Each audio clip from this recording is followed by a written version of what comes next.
Time now for Coming In Hot with Brent Wallace, former Ottawa Senator Jason York, and Shawn Simpson. Afternoon, everybody. Brent Wallace and Shawn Simpson. As of course we know, Jason York is fighting rattlesnakes and cactuses in Phoenix. And drinking, is it Tiny Pirates? Is that what it was called yesterday? The drink? Skinny Pirate. Skinny Pirate. So yeah. Lucky dog out in the nice weather. So we are here to continue to break down everything Blues versus Sens. And one point about Yorkie, remember we asked him yesterday, hey, send us if you got any shots of you enjoying some cocktails. Nothing. So he's enjoying them because we haven't heard a peep from him since. Yeah, no, there was a group photo there, but yeah, I was expecting a little bit of video, showing him hitting away from one of the cactuses or enjoying a nice drink, but probably the last thing on his mind right now, and he's out enjoying beautiful Arizona. Well, first on our minds and Sens fans is that Linus Ullmark is back in goal tonight as the Ottawa Senators host the St. Louis Blues. I'm not shocked by any of this. But I will say, Simmer, interestingly enough, usually morning skates shouldn't say morning skates are usually, they're always at 10:30 for the home team, 11:30 for the visiting team. It's set that way throughout the NHL. At 10 a.m., usually both the goalies are out on the ice working with the goaltending with like Justin Peters and the coaches. Today, it was only Anton Forsberg and Linus Ullmark came out, I think about the 22-minute mark when everybody else started coming out. I was just surprised by that.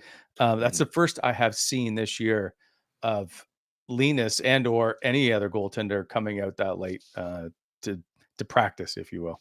Yeah, and everybody has their own routine. I mean, when you look at the practices nowadays, Wally, there's not much the goaltenders get in it. And even some of the work that you're doing, no disrespect to Alfie, he's got a pretty good shot still. But when you're getting shot on by the goalie coach and the coaches, you're working more on technical things. And again, just listening to his media thing, I guess I was a tad shocked. As he said, in a bit of a better mental space after the Vegas game. I was like, whoa. This guy rolled into town with so much mojo, and let's face facts here as they close out October and get into a very busy November of 14 games. That's just my read. I'm not here to say that this guy is falling and this guy's no good. I'm just getting the vibe off of him. I just was like, oh, okay. Let's see. Let's tune in at 7 tonight and see what happens.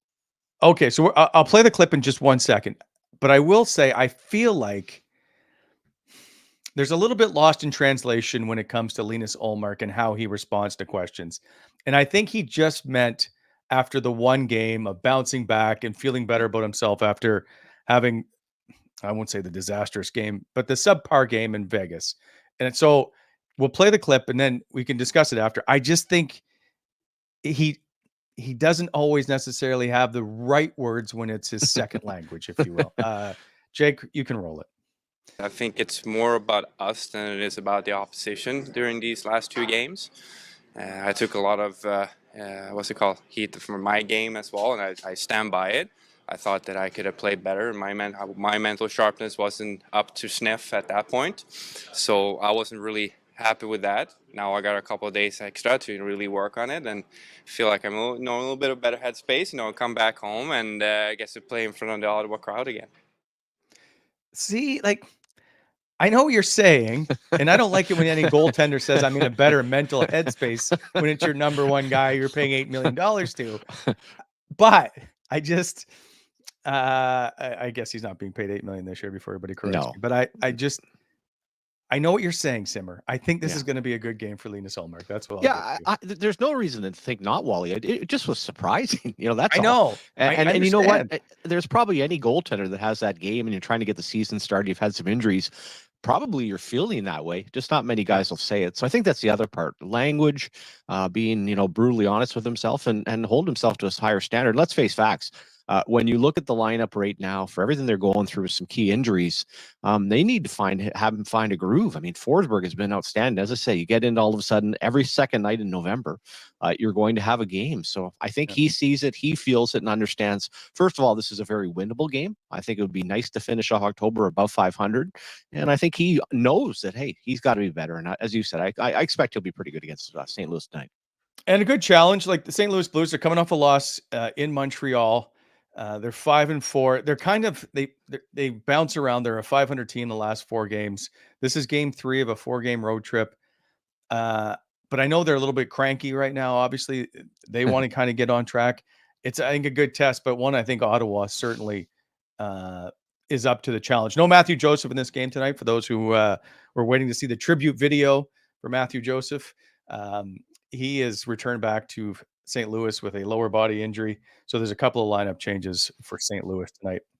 Yeah, ends up missed a ton of time with Ottawa a couple of years ago. Same thing. Robbie Thomas is out, one of their top players. So when you go through the lineup, they do play with a lot of pace. They don't score a ton. Their goaltending has been excellent, and as good as Binnington has been, it's actually Hoffer who we're going to see tonight, who is 3-0, 232 goals against, a 934 save percentage. So another monster. I don't know where these guys come from now, Wally. I mean, I know he comes from the Western Hockey League. 6'5". So you got a couple of monsters in the net. And if you're going to go to your children now and they want to be a goaltender, if you have any aspirations of playing in the National Hockey League, try to do a projection on their height, because if they're not going to be over 6'2", they're not going to have a chance. I mean, it is really astonishing, the mentality around the National Hockey League. Now, this is what it used to be like for forwards or defensemen. Now it's goaltenders who are these, the biggest players on the team. Take up more space. That's that reverse VH system.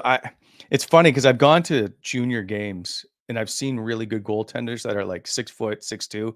Nobody ever discusses them. No one, because they're just there's no chance.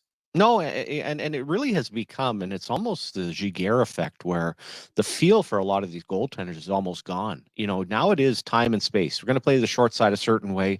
There's going to be a small opening there, but I'm basically going to be a shot blocker. And that's exactly what Giguère was. Play the percentages, get in front of the puck, and pretty good chance, as long as they're being covered properly, it's going to be tough to beat these bigger guys. He's a little bit different because he had gear that was for a 19-foot man. He was built like that was a lacrosse goaltender. That's what that was. Anybody that's played box lacrosse, that's what he looked like. And the shoulders just kind of drooped down, and he was just there, and the puck was just hitting him, and probably illegal pads. I think he also had that little blade on the inside of his skate that he was able to push around with a little bit. So yeah, he was certainly pushing the standards. And nowadays, monster equipment and monster goalies. I covered him playing junior hockey for the Halifax Mooseheads, actually. Side story, and doesn't really mean anything, so we'll move on. As this show is proudly brought to you by Charm Diamond Centers and their sister brands, which is now 85 locations across the country. Proudly Canadian owned and operated since 1972. Get custom ring building delivered in less than 4 weeks with Charm Masterpiece program and an unbeatable pricing policy. Check out a large selection of Canadian lab-grown diamonds, mined diamonds, and don't pay until 2025 with their instant in-store financing. For more information, go to charmdiamondcenters.com. Don't forget, Christmas fast approaching. So there is a lineup change for the Ottawa Senators tonight, and that is, there's, I guess, a couple if you consider Odette has been recalled, but he was in the last game, is that Zach Ostapchuk comes up in place, I'll say, of Cole Reinhardt. Ostapchuk now going to play his 8th NHL game. And this morning he skated on a line with Gregor and Amadio as Ridley Gregg, he finished the game more or less on the top line, is going to stay with Tkachuk and Stützle. Although I always like this. Travis Green today. Well, I don't know if we're going to leave Ridley Gregg there. I know he skated the entire practice there, but you never know what's going to happen. But yeah, well, I can tell you out of the 4 on that side, Zach McEwen is not going to move up. Do you shift Amadio around? And I like the look of it, Wally. One of the things that's also nice when you come off of a road trip, Ostapchuk had played 6 games in Belleville, had a goal and 4 assists, playing very well. Nothing wrong with just a set of fresh legs. Not that he's a speedster, but I like the feel of that line right there. So I think they stack up pretty good, and I guess we'll see Sanderson and Hamonic back together, which is really the talk of the town. But as far as the forward group, makes a lot of sense, and hopefully start to see some chemistry with Greg Stützle and Tkachuk. It just really has not been there for any of those players so far. Individually, they've looked fine, but as a trio. But that being said, the Stützle-Tkachuk pair have had Nick Cousins, Michael Amadio, and now Ridley Gregg as a group or as a winger on that line. Like they could use a little stability. They could also use, and I guess we'll go to Giroux too. They could use a top 6 player in that spot. Because absolutely. All due respect, and even Travis Green alluded to it today, Michael Amadio, Ridley Gregg, and Nick Cousins are not top 6 players at the moment. Nope. One day Ridley Gregg will end up being that. And here's another young player that's coming off of injury, trying to find a comfort level. And the key for him is get back to playing the feisty hockey and no intimidation. I mean, sometimes you hop up and play with these better players, and some guys can be intimidated. I'm sure he's not going to be feeling that way. See, remember when they signed David Perron and they had Ridley Gregg and they brought in Nick Cousins. Everybody like, man, this is going to be this physical, feisty, annoying group to play against. We just haven't seen it yet. And I know David Perron's obviously out of the lineup and Ridley has been out as well. I keep waiting for that. When do we see that group that's going to really annoy teams to no end and play that game where it gets under the other team's skin? And right now we haven't seen it. I'm hoping Ridley Gregg can find that game. Yeah, I when you look at it, and I was kind of thinking the same thing going into the year, but honestly, being realistic for where Cousins' game is at right now, he's got to play smart. And he took that bad penalty in Vegas. He knows he's got to avoid that. So I think he's just kind of, I wouldn't even say playing on the line, but he's just trying to play safe hockey. And quite simply with Ridley Gregg right now, I don't think physically, Wally, he's capable of doing that. You see the odd situation, but overall for the matchups, and I think for him, kind of the same thing. I got a lot on my plate here. I got a lot going on, and I got to play safe hockey. So I'm not so sure. We'll see when Perron comes back. But as far as the identity of the hockey team, and even for Brady Tkachuk for that matter, you're right. I think there's been a lot more thought in their game of, hey, let's stick to the system here. Let's try to get things right before we start running around and stirring things up. Yeah, I think this is a game that we see Ridley start to do that. Something about St. Louis, I think they can start to figure out a way. I don't know. I think Ridley plays his best when he's a complete asshole. Yeah. Yeah, I totally agree. And get out there in the physicality. But as I said, sometimes guys, and it felt like so far, if there's one way to sum up the first 8 games of the season is it's one good, and then I won't even say one bad, but it has been very inconsistent. Yeah. And is that trying to feel out the system? Is that guys just, trying to, again, make sure they're not making mistakes? Yeah, we've yet to see the best of the majority of the Ottawa players. As we get into the show, just a reminder, we are giving away a Josh Norris jersey this week, signed jersey. Actually, we'll give it away on Monday. So every show this week, we are giving away a clue or an answer. You have to collect all 4 and then email the show after Thursday at cihsends@gmail.com. So throughout the show, we will announce, I guess I will because Simmer doesn't do any of the Nerd Report. I will announce the latest clue for you. There was one yesterday, now today, and then we will have 2 more after. I talked to Norris about having a couple of extra clues that he would like to add. So we'll see if we can bring up one from Josh. Anyway, moving on. Quickly, we talked about the physical part, and then it was brought up today about the question was kind of surrounded, like, how do you get bad habits eliminated out of the game? Here's a clip now from Travis Green. I don't think it was necessarily habits. I think we didn't have our A game physically. I thought our goalie gave us a chance to win, and you can win in this league if you're not physically playing your best hockey, if you're mentally sharp. And I thought the mental side of our game might have been worse than the physical part of our game, and that's the learning.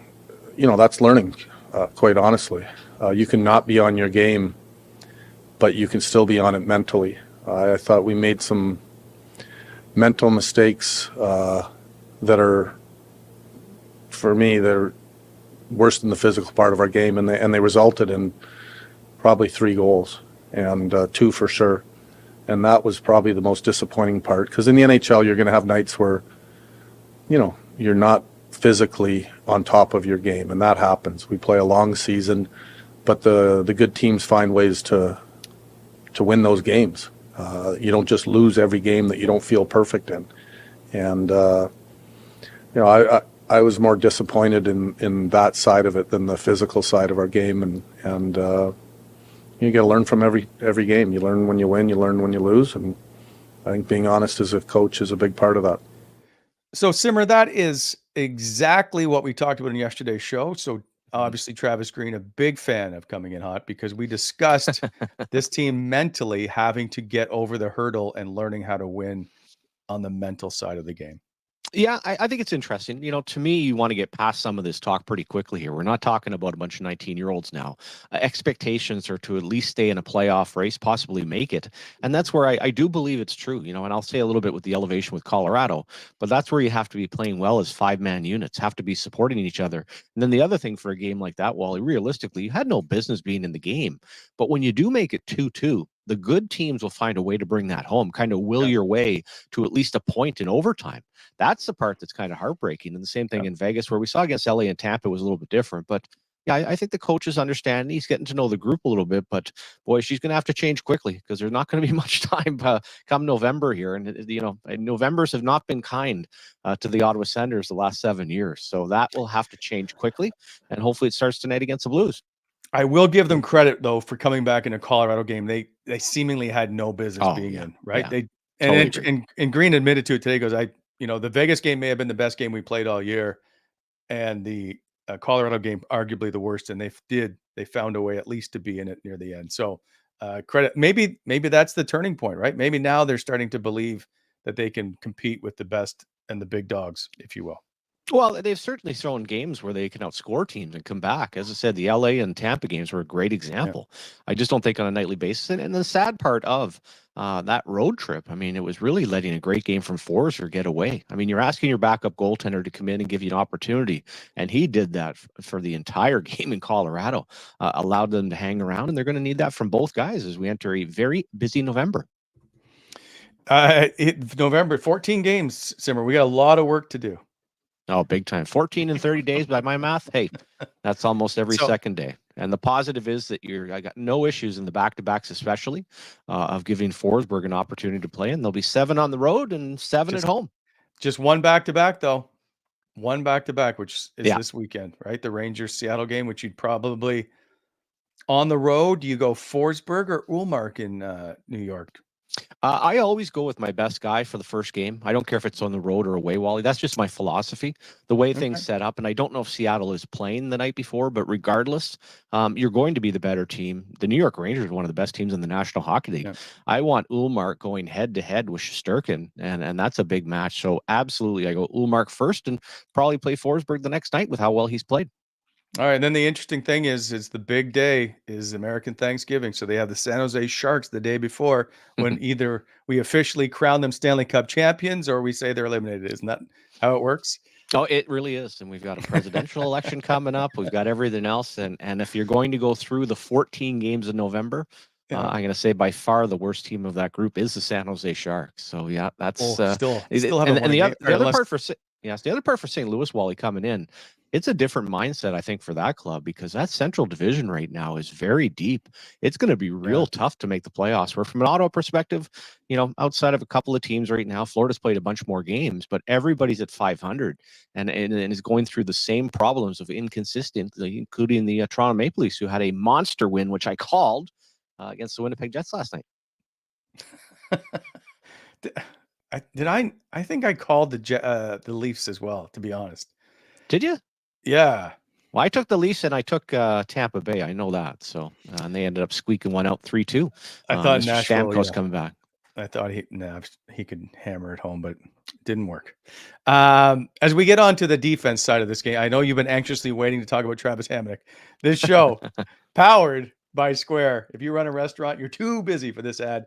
Just like for Telly's, if you will, or Napoli's. You're thinking about how to get more orders flowing and new locations opening. You need to get more customers and keep them coming back. So really, you're thinking about Square because Square Restaurant Tech helps more than 400,000 restaurants do all those things and more. So when you're thinking about your restaurant, think bigger and think Square. Visit square.com to get all the details. So Travis Green said today, you know what? Hang on. You know what, Jake? Just play the clip. I think we have a clip. Okay.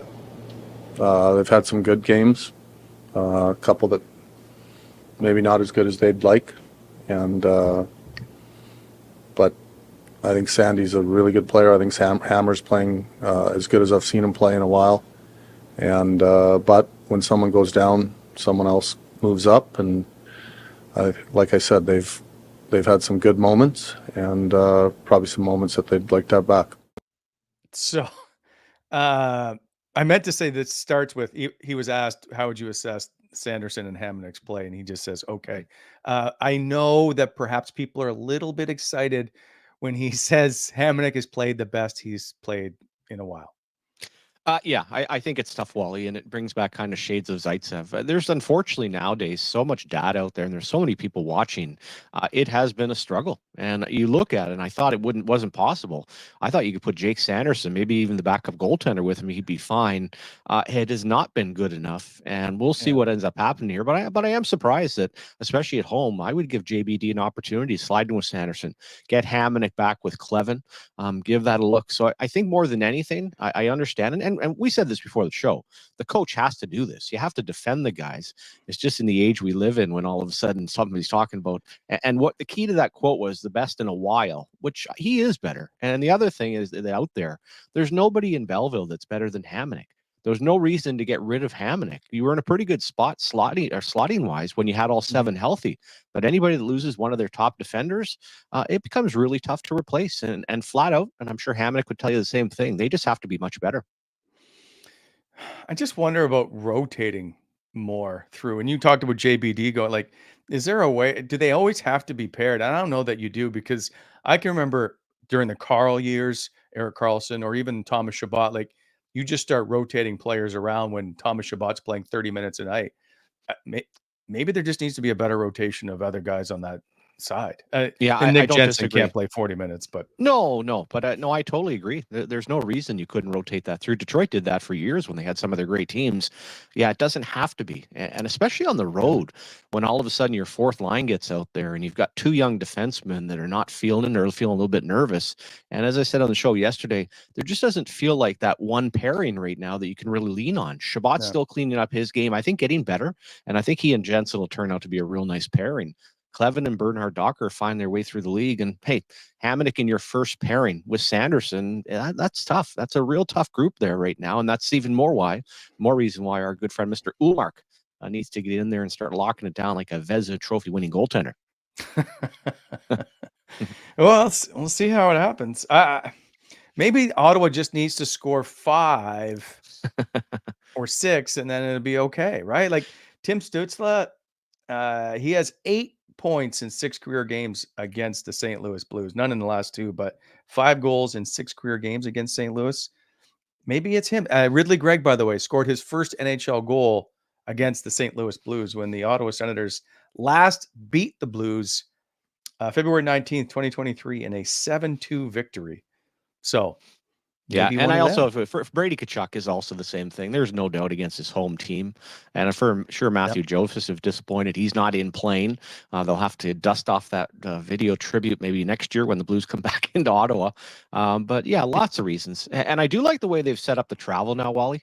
And I know you traveled a ton, but there was never a time that I came from the West Coast on a red eye that I didn't just basically pile myself into bed and wasn't a hot mess for a few days. I like the fact that they stayed in Colorado. You know, get into your routine here, get on a charter flight, which isn't that big of a deal. It's a pretty long flight, but just turned into a normal day yesterday, and then get back to work today for the Tuesday game against St. Louis. And also, I am not, and this is part of my vibe, I'm not a big Monday or Tuesday guy. So I don't expect this to exactly be but I don't expect it to be one of these playoff atmospheres in the building where all of a sudden the fans are getting the players going, hey, players going to have to bring the work boots tonight and get her going. So just you didn't show up on Mondays and Tuesdays? Like you were like, that's a mail it in for you? No, it wasn't that. I mean, first of all, in junior hockey, you never played on those nights. And back when I scouted, the only 2 teams that played on Monday nights were the Rangers and the Canadians. You just didn't have many teams. Not many teams want to play those days, right? They want to have their Thursdays and Fridays and Saturdays. So I'm just saying, around the National Hockey League, it doesn't feel like a big buildup for this. And I'm curious, coming off the West Coast trip, hopefully that's no excuse for the Sens team. Hopefully they're able to play with some real pace, because that's something St. Louis can do. Not a ton of finish, but they certainly have a quick hockey club. Sorry, Jake, I'm going to throw this at you. Since you brought up in talking about the D and where Travis Hamonic should slot, let's now do everybody's favorite, the Simmer Survey.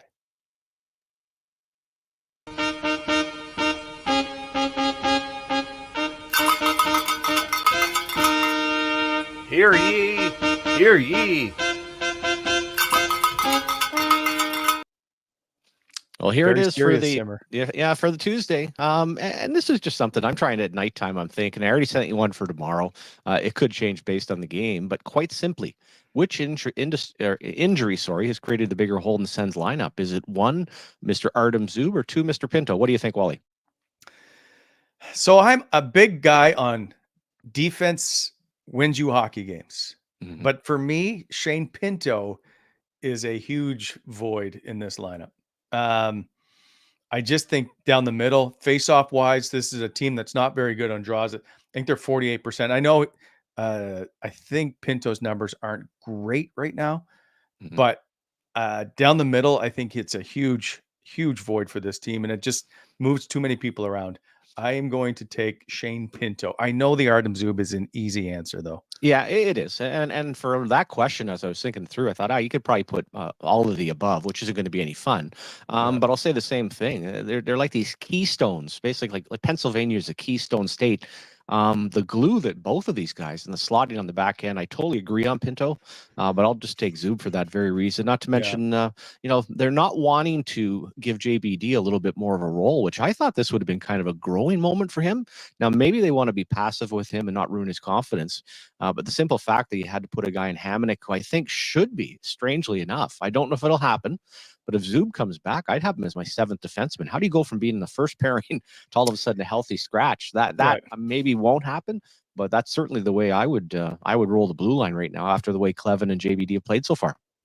And does speak to the depth right now, or lack thereof, on the blue line, at least in that sixth spot, right? Of how you move one guy from top pairing out of your lineup. Yeah. And it was funny because on social media today, it's starting to be the things. The other day it was Montreal calling around looking for defensemen. Stan Bowman, who I'm sure will be watching tonight, Mr. Broberg, who they lost in their lineup.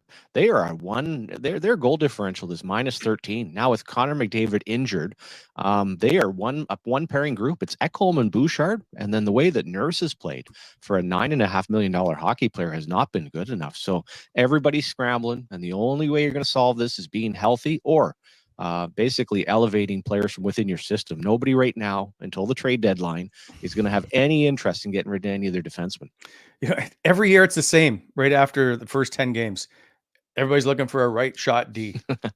Well, that's right? also when your coach comes to you, and after a guy's had a great training camp, he probably around the 5-game mark starts to think it. But as you get to the 10-game mark, that's where he delivers the old, this guy can't play. Let's get him down to the minors, and can we find somebody else out there? And that's where even, some of the players that are still free agents, I had some people asking me about some different players today. Listen, Ottawa, when slotted properly, when healthy, there's nobody out there right now that's going to be better than Travis Hamonic. I guess it's just the world we live in with social media. It just gets so old. I can't necessarily defend it because I don't think he's being deployed properly. But I'll also say, and overall, if his minutes are handled properly and you use him almost as a specialty guy in the PK, I don't think he's too bad, to be quite honest with you. I completely agree. Time for the Josh Norris clue of the day, and that is, who scored the goal on Josh Norris's first NHL assist? Who scored the goal on Josh Norris's first NHL assist, which was also his first NHL point, by the way? I won't ask you if you know the answer, Simmer, because you can't give it out. God, no, I don't have any idea. Can I ask you a little bit of trivia? And I hope I'm right, based on the Norris family. Yeah. Well, the Norris family is kind of cool because you've got a father that played for Canada in the Olympics. You got a son that's American. Can you tell me, and I hope I'm right on the dad. I know the one on Norris, but can you tell me what college the two of them played at? They didn't play at the same one, but where the father went to school? Oh, where Dwayne went to school? I only know of Michigan. Yeah, I think Dwayne went to Michigan State, which is a huge rivalry of that. But I just think that connection as a hockey family and a half Canadian, and the fun nickname is Noof. And also, I say a real positive with Josh Norris. He's only going to get better and better while the season goes on.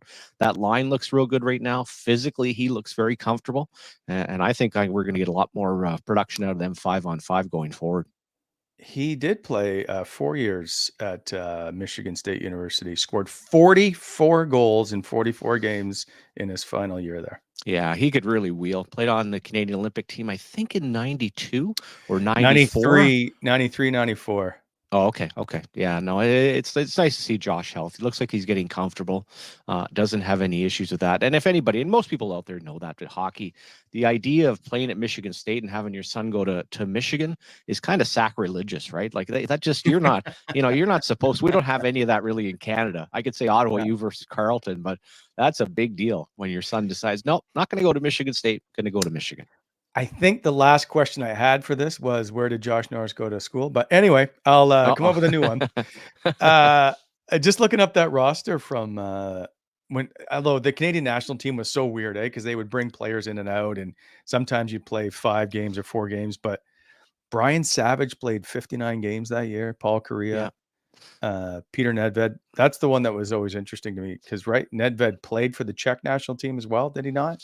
Well, here's a technicality on Nedved, and the reason he went back to play for Czech Republic is that he originally played for Czechoslovakia, and because they said the country dissolved, because once you play in a major tournament for a country, you have to stay with that country, and also to that Olympics, I can't remember, but in Washington, one of the year we loaned Dave Tippett to one of the Olympics. I think it was '94. We also had Jason Woolley on that team, Brad Schlegel. Is this the Corey Hirsch, Peter Forsberg one? That's the thing I always mix Yes. up is '92 and '94. It is. So my Hirsch buddy was on that team. Yeah, Todd Lushko was on there as well. That was really a fun tournament because that was Forsberg stayed over extra time, so he could be eligible to play in the Olympics. That was part of the planning with Paul Kariya as well. That was really a fun Olympics and a hell of a final, and one of the most famous goals that they turned into a stamp in Sweden of that crazy Forsberg move on Corey Hirsch. Oh, right. Alain Roy, NHL agent, played 4 games for that team. Oh, super guy. Goaltender out of Harvard, I believe, but good guy. Anyway, sorry, way off topic. I apologize. Yeah. Okay. Let's get right to. We're going to take care of some business, and then we're going to make our picks because people are anxiously waiting for me to make the pick, so they know. I'm concerned. I don't know if I'm going to do it right today for them. Of who I pick, so they know who not to pick. Is how this works. I'm sorry, Sens fans. We'll get to this in a sec. All right. This show, once again, proudly brought to you by BEI, equipment rentals, aggregate, topsoil sales, custom crushing and screening, heavy hot mix, paving. They simply do it all.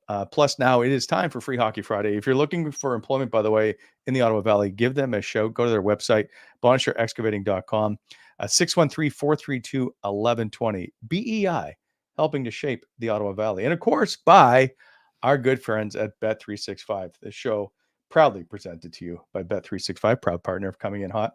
Open an account today with Bet365 and bet on a huge range of markets. So whatever the sport, whatever the moment, it's never ordinary at Bet365. Use code NATION. Must be 19 years of age or older. Please play responsibly. Download the app. So Yorkie has already made his pick for a Senators victory. Okay. You've already hinted, but I will let you go ahead and pick. Well, you know what? I see stuff, and I'm new to the gambling world, but I'm going to do a little parlay. Going to go off the board here today, Wally. First of all, I'm going to take the Sens to win. I'm going to take Michael Amadio to get a goal. And Brady Tkachuk, from what I looked up on Bet365, I hope I'm correct for the listeners out there. If shots on goal is at 4.5, I'm going to take the over on that. So that's my Tuesday night parlay that I'm taking. Wow. What do you got? Wow. Well, I didn't do all that work, but I will take. I'm sorry, I'm taking a Sens victory in this one. I apologize. I don't know how you bet against Ottawa in this game, so it's an Ottawa victory for me. To score a goal in this one, I got a Noah Gregor vibe. Oh, yeah. Okay. Nice. I like that line. Not that they've played together at all, but with the big O, I'm going to call him because I always say his name wrong, Mr. Ostapchuk. No, Simmer. Ostapchuk. Ostapchuk. I even have it. No, I have it written down on my paper in front of me too. That's how bad but anyways, I like the feel of that line. They got to get to find a third line that can grind things out a little bit, get you some possession time. And it'd be nice to see that big body in the middle. And as you said, be curious to see how it is on faceoffs. A lot of young guys struggle in the National Hockey League, but it's no fun when the opposition starts with the puck all the time. And as you said, what's Stützle on the year right now, Wally? So Tim Stützle, 22%. I think he's won 8 out of 36 draws. Wow. Not great. And I know one of the reasons he hasn't taken a lot is because he's struggling of late. Excuse me. So today, funny you bring this up. I was watching, and all of a sudden I look over, and him and assistant coach Mike Yao are having a long chat. It goes on for about a minute. And then at the end, you can roll the video, Jake. They simply have a quick little face-off discussion. This is near the end of practice, if you will, but it's just a quick, you can see him giving some tips of maybe trying to help him solve this issue. So I know it's weighing on him a bit, but you need Tim Stützle to get back at it here. Well, a lot of young players, and it's just no fun. And as you go along in a season, in a career, this is why a lot of centermen, young centermen play the wing. They don't trust them. Also from a face-off standpoint, and I've never taken one, but I'm going to make this analogy watching the video. One of the things I find when guys have no confidence, the bottom hand starts coming lower on the stick. And then the other thing, I don't know if Mikey played center. We used to bring in Dale Hunter to work on face-offs when I was in Washington.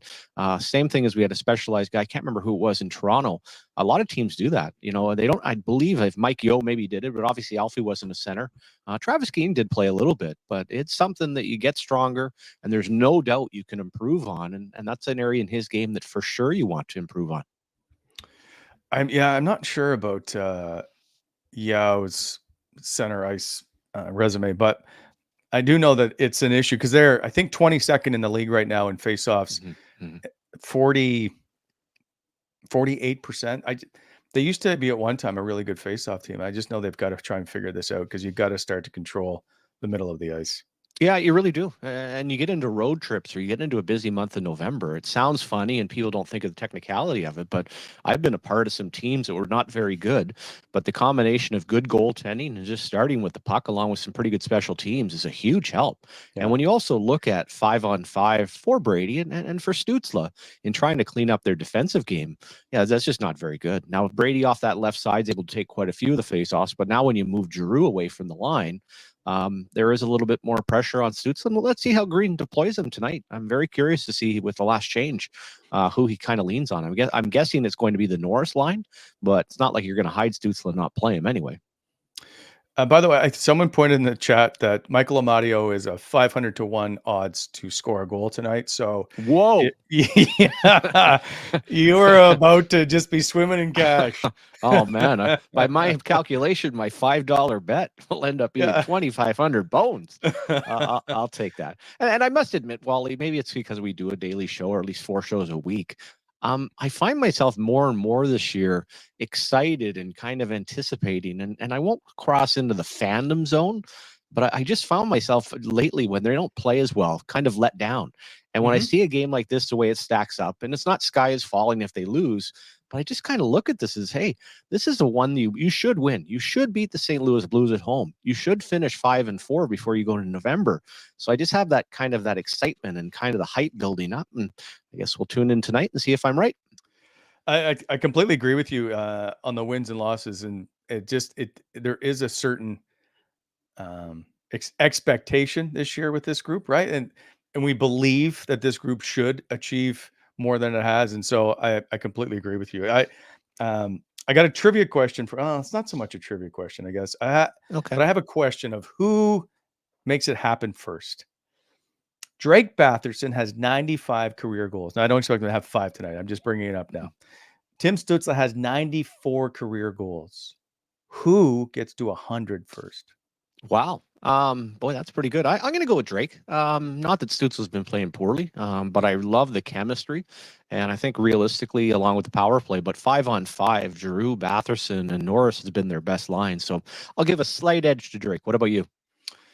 I tend to agree with you. Although just watching Tim Stützle in practice of late, and I know it's been a week since they've been here in Ottawa, but this morning and before that, there's something about him that needs to or wants to break out. And I just sense that. So Drake is a gifted scorer with that line, but I'm going to see if Tim Stützle, I think, can pull it off. Yeah. And the other thing I learned long ago from my good friend Dino Cicerelli, Peter Bonder, lots of other guys that I had, you got to be selfish to be a goal scorer. I mean, there's no doubt. And it can be times where guys, I want to see Timmy Stützle shooting the puck a lot more. And one of the things I really liked, and I'd like to see an adjustment, Wally, on some of the video you sent out today on Brady Tkachuk, him working off of the right side from backhand to forehand on that side. There's Yep. just not a lot of options when he's off that left side of the power play, other than the bumper play. When the puck comes to him, there's no way for him to take it to the net. So I'd really like to see that rotation. And I've said that about Timmy Stutz, the same thing. Nice big rotation in the zone, and it could be left or right side. But that's when he's at his best. And I'd certainly like to see that on the power play. And I will say there was a note about nice to see Brady on the ice this morning early. Brady Tkachuk, I believe, is always on the ice pretty much first more times than not for practices. He works on that shot. He works on tipping incessantly. And so today he was with Ben Sexton for a while, Sexy as they call him, which is just so weird to me as a nickname. That's a great and handle. he was, yeah, and he was doing all kinds of different things, but yeah, he does spend a lot of time trying to work that right side and trying to figure it out. Maybe it's a big night for him. You know, when he loves to play St. Louis. He didn't speak to, and no one requested him that I'm aware of with the Ottawa media. He didn't speak to any of the Ottawa media, but came out and spoke to, of course, Jamie Rivers, former Ottawa Senator, and spoke to the St. Louis media and was excited to see them. And so I think perhaps a big game from number 7. Yeah, I would expect. I think he brings it every game, brings it every practice, but there's no doubt. And for Jamie Rivers, kept in touch with him. His brother Shawn, of course, part of the Sens alumni, just a great local family, and so good to see him land in the place, taking over for another Ottawa guy in Darren Pang, who ended up going back to Chicago in the summertime. So that is a great opportunity. And, for any of those guys too, even John Kelly, who does their play-by-play, I believe was born in Ottawa, if I'm not mistaken. I believe you're right. Now, forgive me for not knowing ages. Were you was Panger just a bit older than you?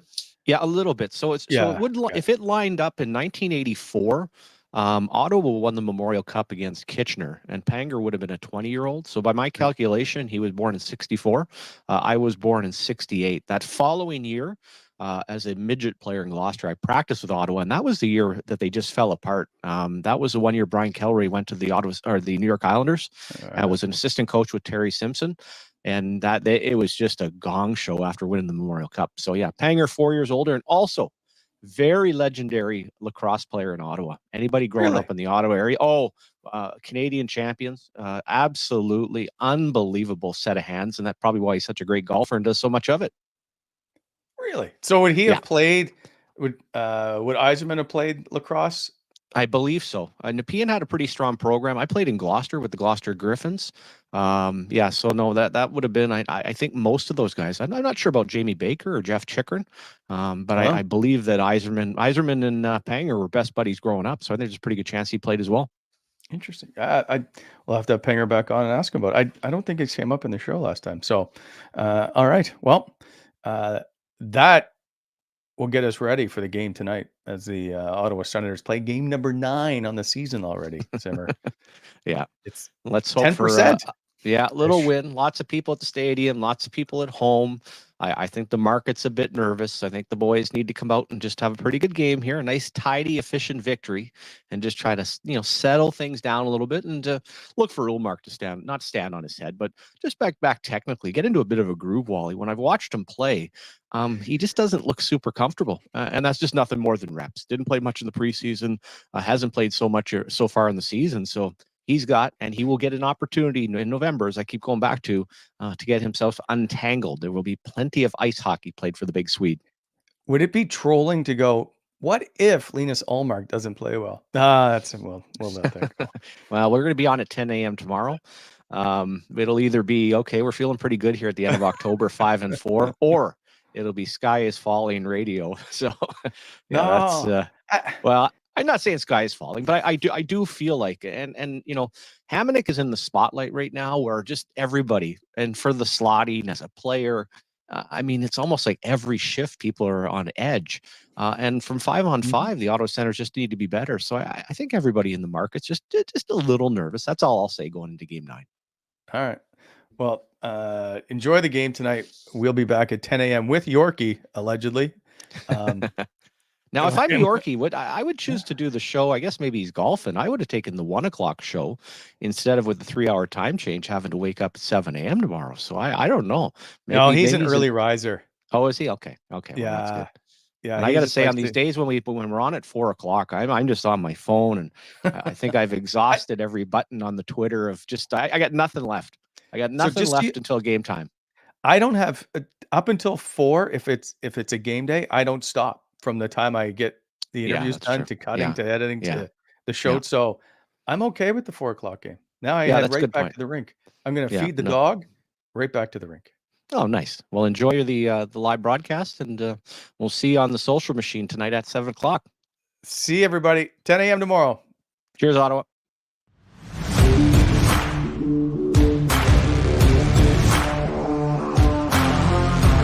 Thanks for tuning in to Coming In Hot.